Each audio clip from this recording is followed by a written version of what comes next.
June 30. ఒక పవిత్రమైన హృదయము. యథార్థవంతుడైన మనిషి ఏ ఇతర బాటసారిలాగైనా దారిలో తొట్టిల్లవచ్చు, కానీ అతడు వెంటనే పైకి లేచి మునుపటి కంటే మరింత జాగ్రత్తతో, వేగంతో తన ప్రయాణాన్ని మళ్ళీ కొనసాగిస్తాడు. మనం జీవితంలో ఎన్నటికీ పడిపోకుండా ఉంటామని యథార్థత ఎటువంటి గ్యారంటీ ఇవ్వదు. కానీ మనం పడిపోయినప్పుడు మళ్ళీ పైకి లేవడానికి అది ఎంతగానో సహాయపడుతుంది. అయితే వేషధారి మాత్రం తాను మరణించేంత వరకు పడిన చోటనే ఉంటాడు. అందుకే అతన్ని గూర్చి ఆపత్కాలమునందు భక్తిహీనులు కూలుదురు అని చెప్పబడింది. సామెతలు 24:16. యథార్థవంతుడైన మనిషి ఏ ఇతర బాటసారిలాగైనా దారిలో తొట్టిల్లవచ్చు, కానీ అతడు వెంటనే పైకి లేచి మునిపటి కంటే మరింత జాగ్రత్తతో, వేగంతో తన ప్రయాణాన్ని మళ్ళీ కొనసాగిస్తాడు.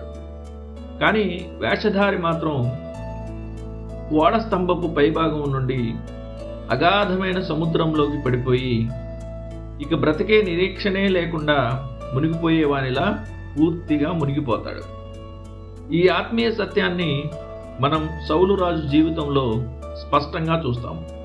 తన కపట హృదయం బయటపడినప్పుడు అతడు ఒక పాపం నుండి మరో పాపానికి దిగజారుతూనే ఉన్నాడు తప్ప ఎక్కడా ఆగలేదు. కేవలం కొన్ని సంవత్సరాల వ్యవధిలోనే అతడు మొదట దేవుణ్ణి విడిచిపెట్టిన స్థలం నుండి ఎంతో క్రిందకు పడిపోయాడు.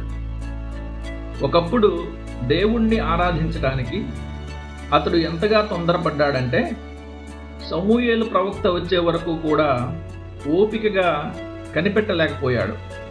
కానీ ఆ తర్వాత కాలంలో అతడు దేవుణ్ణి వెతకడానికి ఎంత దూరమయ్యాడంటే సలహా కొరకు ఏకంగా ఒక మంత్రగత్తె దగ్గరకు వెళ్ళాడు.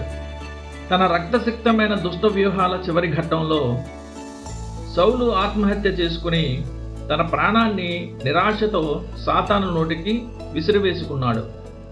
సౌలు చేసిన పాపాలు అతన్ని మరణాంతకమైన స్థితికి అణగద్రొక్కడానికి అసలు కారణం, మొదట నుండి అతని హృదయం దేవుని ఎదుట తిన్నగా లేదు.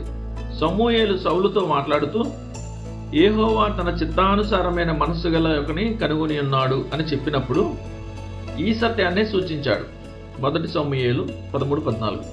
వాస్తవానికి దేవుడు సౌలును విసర్జించడానికి కారణమైన పాపాల కంటే ఎంతో ఘోరమైన పాపంలో స్వయంగా దావీదు పడిపోయాడనేది నిజమే. కానీ వారిద్దరి మధ్య ఉన్న వ్యత్యాసం ఏంటంటే దావీదు జీవితంలో జరిగిన దాని కారణము విషయంలో దావీదు జీవితం బలంగా నాటబడి ఉంది. యోబు 19:28. పడిపోయిన స్థితి నుండి యథార్థత మరలా పుంజుకోవడానికి లేదా కోలుకోవడానికి 2 బలమైన కారణాలు ఉన్నాయి.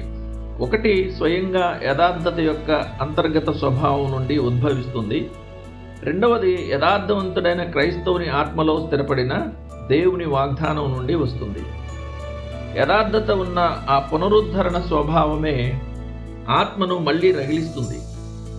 శరీరానికి ప్రాణం ఎలాగో ఆత్మకు యథార్థత అలాగుంటుంది. ఇది దేవుని ఆత్మ ద్వారా మానవ హృదయంలో రగల్చబడిన దైవిక జీవపు నిప్పు కణం. అది ఆ పరిశుద్ధినిలో నిలిచి ఉండే దేవుని నిత్య విత్తనమై ఉన్నది.